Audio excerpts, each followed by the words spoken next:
નમસ્કાર મિત્રો, હું છું આપનો યોગીરાજ ભવાન અને આજે એક નવી સફરમાં એક સરસ મજાના કલાકાર મળ્યા છે. કલાકાર કેવા જાબાજ, ટેલેન્ટેડ અને ખૂબ જ નાની ઉંમરના કલાકાર મને મળ્યા છે. પણ ખરેખર એક્ટિંગની દુનિયામાં, એક્ટરની દુનિયામાં પ્રથમ પગથિયું માંડ્યું છે અને એક ધ્યેય કર્યો છે, એક લક્ષ્ય ચીંધ્યું છે કે જીવનમાં એક્ટર બનવું છે. તો એમની જોડે વાતો કરવી છે, એમની જર્ની જાણવી છે. પણ એ પહેલાં મારા દર્શકોને થેન્ક યુ કહીશ. થેન્ક યુ એટલા માટે કે અવિરતપણે તમારો સાથ અને સહકાર આપણી આ ગુજરાતી રંગમંચમાં જે આપ્યો છે એ બદલ ખરેખર દિલથી આભાર. તો આવો મળીએ એક સરસ મજાના કલાકારને. પ્રથમ તો જય માતાજી. જય માતાજી. આમાં તમારો કિંમતી સમય લેવાનું કારણ એક જ છે કે તમારા જેવા નવોદિત કલાકારો યુટ્યુબના માધ્યમથી લોકો સુધી પહોંચાડવા છે. તો મારો પ્રથમ સવાલ એવો છે કે આપણા દર્શકો જેની રાહ જોઈ રહ્યા છે કે તમારું નામ શું છે અને તમે કયા ગામના છો, એક ટૂંકો પરિચય આપણા દર્શકોને આપો જરા. મારું નામ છે ચારવિન નાયક. હું પાંચાલ ગામનો રહેવાસી છું. મારી ઉંમર 13 વર્ષ છે. વાવ, ખૂબ સરસ. બોલવાની એક્ટિંગ પરથી તમને ખબર પડી છે કે જોશ ખૂબ જ ભરેલો છે અને ખરેખર એક્ટિંગમાં પારંગત થવું છે, એક્ટર થવું છે એવો એક વિશ્વાસ છે. તો ચારમીન, પ્રથમ તો મારું કહેવાનું એ છે કે એક્ટિંગ એક સંઘર્ષવાળી લાઈન છે અને એમાં ખૂબ જ સંઘર્ષ કરવું પડતું હોય છે, જે તમે કરી રહ્યા છો. તો આ એક્ટર બનવાનો વિચાર કઈ રીતે આવ્યો? એક્ટર બનવાનો વિચાર મને સ્કૂલમાંથી આવ્યો. કારણ કે સ્કૂલમાં એક પાત્ર અભિનય, પછી એન્યુઅલ ફંક્શન, એમાં મેં અનેકો કલાઓ કરી. એમાંથી મારા મગજમાં વિચારો આવે કે આ હું કરીશ. એક્ટિંગ એ સારી ફિલ્ડ એવું છે કે જેમાં મારો મન એવું લાગશે કે હું એક્ટિંગ કરું છું અને રિયલ લાગે. એટલા માટે મેં આ એક્ટિંગની ફિલ્ડ ચૂઝ કરી છે. વાહ, ખૂબ સરસ. ચારવિન નાયક એક ખરેખર જગતમાં પ્રસિદ્ધ થવાનું છે નામ, એવા હેતુથી આજે તમે જે સંઘર્ષ કરી રહ્યા છો. આમ તો નાયક એટલે એક્ટિંગ એમના વારસામાં હોય છે. હા. અને વારસામાં એમ કહેવાય કે બ્લડ રિલેશન, તમારા વારસામાં જ આ વસ્તુ મળી છે, પણ એને એક અલગ રીતે બહાર લાવી છે આજે, અને એ કામ કરવા તમે જઈ રહ્યા છો. તો ચારવિન, ભવિષ્યમાં એક એક્ટર બનવાની જે ધગશ છે તો એમાં કોના સપોર્ટથી, સપોર્ટ કોનો મળે છે? સપોર્ટ તો મારા ઘરમાં મમ્મી, બા, દાદા, પપ્પા બધાનો મળે છે. ખૂબ સરસ. કારણ કે ફેમિલીનો સપોર્ટ હોય તો આ વસ્તુ શક્ય હોય. કારણ કે તમારી ઉંમર ખૂબ નાની છે, હજુ તો ભણવાની ઉંમર છે, અને ભણવાની સાથે સાથે આ એક સાઈડમાં તમારે એક એક્ટર એવું બનવું છે. તો એના માટે ફેમિલીની તો સપોર્ટ ખૂબ જ જરૂરી છે, જે તમને મળ્યો છે. તો યુટ્યુબના માધ્યમથી આપણે ફેમિલીને પણ થેન્ક યુ કહીશું, કારણ કે એ તમને પૂરું પ્રોત્સાહન આપે છે. જેમ વાત કરી કે સ્કૂલમાં જેમ અભિનય તમે કર્યો છે, શિક્ષકનો અભિનય કર્યો છે, જે ઘણા બધા અભિનયો કર્યા છે, તો એમાં ચારવિન નાયક વધારે લોકોને પસંદ આવ્યા હોય એવું કયું પાત્ર હતું? એકલવ્ય. ક્યાં વાત હે. જરા એની થોડી ઝલક આપણા દર્શકોને બતાવીશું કે એકલવ્ય પાત્રમાં તમે શું શું કરેલું? એકલવ્યમાં મેં પાત્રમાં એવું કર્યું હતું કે હું શિષ્ય બને તો અને દ્રોણાચાર્ય હતા. ક્યાં વાત. એ મેં એન્યુઅલ ફંક્શનના દાડે કર્યું હતું. ક્યાં વાત. એ ખૂબ જ સારું. પૂરી 50 થી 100 માણસો વચ્ચે મેં કર્યું હતું આ એકલવ્ય અભિનય પાત્ર. એમાં બધાને સારું લાગ્યું હતું મારું. ક્યાં વાત. ત્યારથી થોડો વધારે ઇન્ટરેસ્ટ જાગે કે ભાઈ હવે તો લોકો આપણને સ્વીકારી રહ્યા છે, લોકોને ગમું છું, અને ચારવિન નાયક લોકોને ગમતા થયા છે.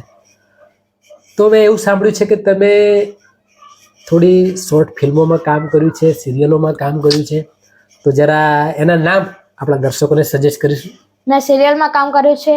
એ સિરિયલનું નામ છે કાંધેની ગૌ માતા. ક્યાં વાત. એ સિરિયલમાં મારો રોલ હતો સુદામાનો, જે વડોદરામાં જ શૂટ થયું હતું. હાલમાં મારું હમણાં જે સિરિયલ ગઈ, પતી ગઈ એ સિરિયલ ખૂબ જ સારી હતી અને એમને મને કાસ્ટ કર્યો હતો સંતોષ સરે. ક્યાં વાત. ખૂબ સરસ.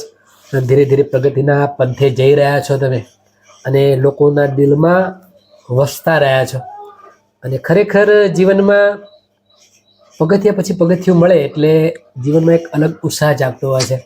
ચાર્વિન, વધારે શું ગમે તને? એક્ટિંગમાં વધારે કયો રોલ તને કરવાનો ગમે? મને હમ. આમ તો વધારે ગમે તો મને વિલન. ક્યાં વાત, એ વિલન બનવું છે? ફેસ તો માયુસ ફેસ છે, કોમળ ફેસ છે, છતાં પણ વિલનની તો એક જરા એક ડાયલોગ આપણે સાંભળીશું કે વિલન શું કરે, વિલન સિરિયલમાં પિક્ચરોમાં કઈ રીતની એક્ટિંગ કરે. તો અહીંયા બેઠા બેઠા એક નોર્મલ એક્ટિંગ કરવી છે. હા, હું નથી જ જવાબદાર, ભાગી રહ્યો છું મારી જવાબદારીથી, અને બીજા પણ કામ છે મારી પાસે આ તમારી બકવાસ વાતો સાંભળે સિવાય. અને ક્યાં હતા તમે, ક્યાં હતા જ્યારે આ ઘરને તમારી જરૂર હતી? ત્યારે તો તમે મોં ફેરવી લીધું હતું. ત્યારે તો તમને ના મમ્મીની ના પપ્પાની, અરે ના તો તમને આ ઘરની યાદ આવી. અરે તમને તો બસ તમારા જ દુઃખ દેખાય છે. જે જેની સાથે જેવું કરે છે ને એવું જ એની જ સાથે થાય. એટલે કે ભાભી, તમારી પત્ની તમને છોડીને કોઈ બીજા સાથે જતી રહી, એટલે મહેરબાની કરીને આ તમારું જવાબદારી જ્ઞાન તમારી પાસે રાખજો. વાહ વાહ વાહ વાહ, ખૂબ સરસ ચાર્વિન. એક્ટિંગમાં ઘૂસવાની તારામાં તાકાત છે. તને જે રોલ મળી જાય એ રોલમાં ખરેખર તું પારંગત થાય છે. કારણ કે હમણાં કહેવાય કે સુદામા એટલે કોમળ પાત્ર, એમાં પણ તે સારી એવી એક્ટિંગ કરી છે. અને ત્યારે હાલ મારી નજરની સામે એક વિલનનું પાત્ર, એક ખૂંખાર પાત્ર કહેવાય, જે એમાં ગુસ્સો, જોશ એ જે તે બતાવ્યો છે. ખરેખર નાની ઉંમરમાં આટલું સરસ મજાનું કામ કરી લે છે. તો એમાં વધારે જવાબદાર કોણ છે? જવાબદાર તો સાથે વધારે સપોર્ટ તને જે કરતા હોય આ બધા કાર્યોમાં? બાન દાદા. ક્યાં વાત હે. કારણ કે દાદા ખૂબ જ સપોર્ટ કરે છે તને, બા પણ ખૂબ સપોર્ટ કરે છે. અને જીવનમાં દરેક મા બાપનું, દરેક દાદા દાદીનું એક સપનું હોય છે કે પોતાનો બાળક, પોતાનો પૌત્ર એક સારું એવું નામ કરે. અને જે જવાબદારી તમે ઉઠાવી છે કે જીવનમાં બસ હવે પાછળ જોવું નથી અને લોકો સુધી પહોંચીને બતાડવું છે. અને લોકોને એક એઝ એ એક્ટર તરીકે એક સરસ મજાનું નામ કરીને બતાવવું છે. કોઈ સિરિયલોમાં કામ કરવા હોય, પિક્ચરોમાં કામ કરવા હોય, તો એમાં વધારે કયું કેરેક્ટર તું પાસ કરીશ? વિલન સિવાય કોઈ બીજા કોઈ કેરેક્ટર જે હોય કે ભાઈ હીરો હિરોઈનમાં જેમ પાત્રો મળતા હોય છે, અને તું જેન્ટ્સ છે તો કોઈ હીરોમાં તમને કયું પાત્ર વધારે ગમે? હીરોમાં જે સૌથી સારું બેસ્ટ હોય ને પાત્રમાં, હા, કે જેમાં થોડી એક્સપ્રેશન આવે ને બરાબર. સારી ક્વોલિટી છે અને હોબીઝ નું આવે ને એમાં, બરાબર, ખૂબ એટલે સરસ. અલગ જાતનો હીરો હોય. હા, જેમાં આખું આગું સ્થાન એને મળી રહેતું હોય, હમ. કે બધી જ રીતે લોકોને એમાં મળી રહે. ક્યાં વાત હે. ચાર્વિન, આ બધું ક્યાંથી શીખ્યો તું આટલી નાની ઉંમરમાં? હું સૌથી વધારે ટીવી માંથી જોઈને શીખી છું અને મોબાઈલ માંથી. વાહ વાહ વાહ. અત્યારે એક માધ્યમ છે કે મોબાઈલ અને ટીવી, એ બે કામ કરે છે. એમાં તમે સારું પણ લઈ શકો છો અને એમાં તમે ખરાબ પણ લઈ શકો છો. આમ મોબાઈલ ખરાબમાં ખરાબ ચીજ છે, અને આમ જીવનમાં જો તમે સાચી રીતે યુઝ કરો તો જીવનમાં સારું એવું પણ કામ કરે છે. અને જે તમે હાલ એમાંથી સારું સારું લઈને આજે એક એક્ટિંગની દુનિયા તરફ પડ્યા છો. ચાર્વિન, આટલા સમયમાં બહુ તારી નાની ઉંમર છે, પણ એમાં કોઈ એવો અનુભવ થયો હોય કે ખરેખર જ એવું થયું હોય કે ભાઈ ચલો આ વસ્તુ મારા માટે એક અલગ ટાઈપની બની છે, એવો કોઈ બનાવ બનેલો જીવનમાં? સૌથી અલગ તો નથી બનેલો મારા જોડે. હા હા કારણ કે વડોદરા શૂટિંગ ઉપર ગયો હતો ને, હા એમાં પણ સારું હતું. હા. એમાં કઈ હાડ ને એવું કઈ નતું હતું, એટલે આવું મારા જોડે નથી થયેલું. ખૂબ જ સરસ. કોઈ પિક્ચર હોય, કોઈ ટેલિફિલ્મ હોય, કોઈ સિરિયલ હોય, તો એમાં અઢળક પાત્રો હોય છે, 200-300 પાત્રો હોય. એમાં તારી એક બાળ કલાકારમાં ગણતરી હોય છે. તો સ્વાભાવિક છે કે મોટા એક્ટરો હોય કે જે તને કોઈ સિરિયલમાં કે કોઈ પિક્ચરમાં કામ કરવા મળ્યું હોય, તો સામે કોઈ મોટા એક્ટર છે, તો એમના સામે કામ કરવાની તને કયા કયા કલાકાર જોડે વધારે મજા આવી કલાકાર આજ સુધીમાં? કૃષ્ણ જોડે. ક્યાં વાત. એમનું શું નામ છે મૂળ? કૃષ્ણ પ્રથમ. ઓકે, ખૂબ સરસ. તો ઘણીવાર એવું બનતું હોય છે કે ભાઈ મોટા કલાકાર હોય તો નાનો કલાકાર હોય એને વધારે વાલ કરતા હોય હા. કે ભાઈ આટલી નાની ઉંમરમાં આપણા જોડે છે તો આપણા મા બાપ જેટલું એ લોકો આપણને રાખતા હોય છે. તો એક તે કેવો અનુભવ થાય? એ વખતે કંઈક અલગ જ અનુભવ થાય છે. હા, કારણ કે જે કલાકારો પ્રેમ આલે ને હા. એમાં અંદરથી બીજો એક જોશ જાગે ક્યાં વાત. કે હવે હું કરીને આ લોકોને બતાવીશ કે હું આટલી નાની ઉંમરમાં કરીને બતાવીશ આ લોકોને. ક્યાં વાત. કેમ કે અલગથી એક અંદરથી એક પ્રેરણા જાગે છે હા. કે જીવનમાં આ લોકોનો સપોર્ટ છે, આ લોકોનો સાથ છે, તો બસ એમાં કંઈક કરીને બતાવવું છે. ખૂબ સરસ. ચારવીન, ભણવાની સાથે સાથે આ એક સાઈડમાં કામ કરવું છે તો એમાં કેવું લાગે છે? કંઈક તકલીફ પડે છે કે ભાઈ ચલો ભણવાનું કાર્ય છે સાથે સાથે આ કરવું છે? થોડું હાર તો લાગે.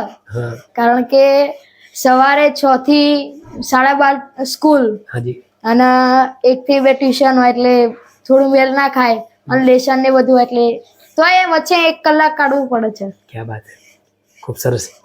એક સરસ મજાનો ડાયલોગ જે તમને વધારે પસંદ હોય અને તમને વારે ઘડીએ ડાયલોગ બોલવાની ઈચ્છા થતી હોય તો સરસ મજાનો એક ડાયલોગ આપણે લોકોને સંભળાવો છે. મારા જીવનમાંથી બધું જ છીનવાઈ ગયું છે. જેને પરણે મારા ઉપર વિશ્વાસ મૂક્યો હતો એ પણ હવે મારા જોડે ઊભો નથી. મારા પોતાના જ લોકોએ મને ઠોકર મારી હતી. કદાચ શાંતિથી રહેવા દીધો હોત તો આજે હું આટલો ઉગ્ર ન બનોત. પણ મારી ભૂલ શું હતી? એ જ કે હું સચ્ચાઈ માટે લડ્યો. હવે કોઈ મારી આગળ આવશે અને મારી મનદારી પર શંકા કરશે તો ખબરદારી, મારા જીવનનું બલિદાન અપમાનિત કરવાનો કોઈનો હક નથી. કોઈનો પણ નથી. તમને શું લાગે છે હું નબળો છું? નહીં, હું હજી જીવી રહ્યો છું અને જીવીશ આ સત્યને સાબિત કરવા માટે. વાહ વાહ. જીવનમાં ચઢાવ ઉતાર જીવનમાં આવતા રહે છે પણ જીવનમાં એક સંઘર્ષથી કંઈ મેળવવું એ ખૂબ જ મીઠું લાગતું હોય છે. કારણ કે તમને આજે એક નોર્મલ ફેમિલીમાં તમારો જન્મ થયો છે અને એ જવાબદારીઓ નિભાવતા નિભાવતા આજે સ્કૂલની જવાબદારી, ઘરમાં મમ્મી પપ્પાના કોઈ કામકાજની જવાબદારી અને સાથે આ કરવું એટલે થોડું અઘરું છે પણ જીવનમાં એક લક્ષ્ય, એક ધ્યેય જીવનમાં છે એટલે સંઘર્ષ કરીને આજે અહીંયા સુધી પહોંચ્યો. તો એના વિશે શું સંદેશો આપશો જરા?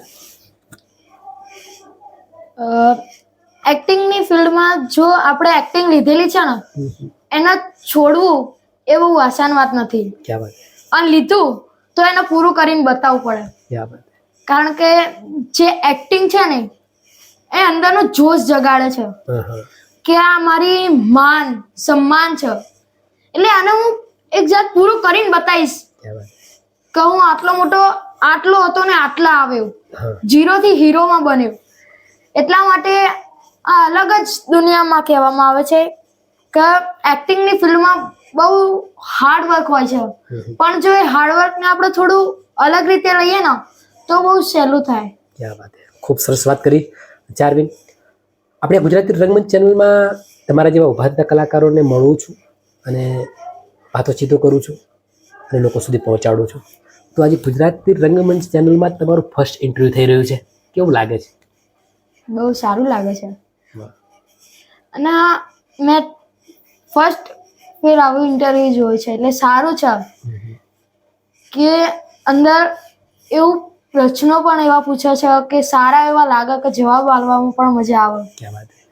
અને સર હું સાથે સાથે થિયેટર પણ કરું છું. ક્યાં વાત હે. ખૂબ સરસ, ખૂબ સરસ. મારું હમણાં જ એક નાટક ગયું ગોરાંદે ગોરી ચિટ્ટી કાળાંદે કાળો કાળો. એમાં શેનું પાત્ર કર્યું છે? છોકરાનો રોલ કર્યો હતો. બરાબર. એમાં કોઈ ડાયલોગ કે તમને કંઈ આપ્યું હોય એવું? એમાં શું બોલવાનું હતું એમ? નાનો ડાયલોગ હતો કે થોરિયાના ડેડાથી વીજળી એના ઉપર પડતી નથી. તો એ ડાયલોગમાં એવું હતું કે જો એ થોરિયાનું ડેડું હાથમાં હોય ને તો ક્યાંય પણ વીજળી ના પડે, એના હાથમાં હોય ને તો ના પડે. બરાબર. પણ જો હટી ગયું ને તો ધમ દઈને પડીને મરી ગયું. હાલ એવી માન્યતા હતી અંદર એમાં. હા. બરાબર. અને રોલ તમને મળ્યો હતો. વાહ વાહ.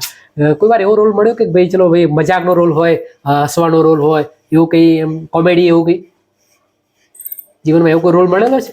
ના. અથવા તમને કોમેડી કરવાનો કદાચ કોઈ રોલ મળે તો તમે શું કરો? એમ કઈ કોમેડી કરો વધારે? કોમેડીમાં તો એક મારું બેસ્ટ એક એવી હસી છે મારામાં, હા હા જે અમે ક્લાસમાં તો અમે જે હસીએ છીએ ને હા. એ તો ધૂમ મચાવી દે છે, ક્યાં વાત છે. પણ એના સાથે જે મસ્તી કરીએ ને હા એટલે બધા આગળ જતા રહે છે. ક્યાં વાત છે. જરા થોડું થઈ જાય એમ. એમ તો અત્યારે તો થોડું એટલે છે. જે ફાવે તે આપણે દર્શકો આજે ઓડિયન્સ છે સામે, આપણા સામે ઓડિયન્સ છે. हे बाबू भैया औरत का चक्कर है, औरत का चक्कर बाबू भैया बहुत बुरा होता है वो बहुत. इतना साले कर क्या रहा है इधर ओम हेड. અરે વાહ વાહ વાહ. ખૂબ જ મજા. ખરેખર એક્ટિંગ પાવરફુલ યાર. સેલ્યુટ. ખૂબ જ ખરેખર મજા આવી ઇન્ટરવ્યુમાં. તો મિત્રો ખરેખર જાણવાને મળવા જેવો કલાકાર છે. જો વધારે બેસવામાં આવે તો હસી નહીં રોકી શકીએ, પણ ખરેખર ખૂબ જ નાની ઉંમરમાં સારી એવી પ્રગતિનો પંથ પકડ્યો છે એમને. અને પરમાત્માને પ્રાર્થના કરીએ કે ખૂબ જ આગળ વધે, ખૂબ જ મોટું નામ કરે, અને એવો સાથ ને સપોર્ટ આપણે કરીશું એને, કે જેથી કરીને ચાર્વિન નાયક એક એનું જે સપનું છે એ પરમાત્મા પૂરું કરે. અને બીજું, આપણી આ ચેનલને સાથે સાથે લાઈક કરવી છે, શેર કરવી છે, કોમેન્ટ કરવી છે, સબસ્ક્રાઈબ કરવાનું નથી ભૂલવાનું, કારણ કે આવા સરસ મજાના કલાકારો તમારા સુધી પહોંચાડી શકો. અને હા, મારો બીજો વિડીયો આવે ત્યાં સુધી ચાર્વિન નાયક અને ભવાની વિરાજના દરેકને જય માતાજી. જય માતાજી.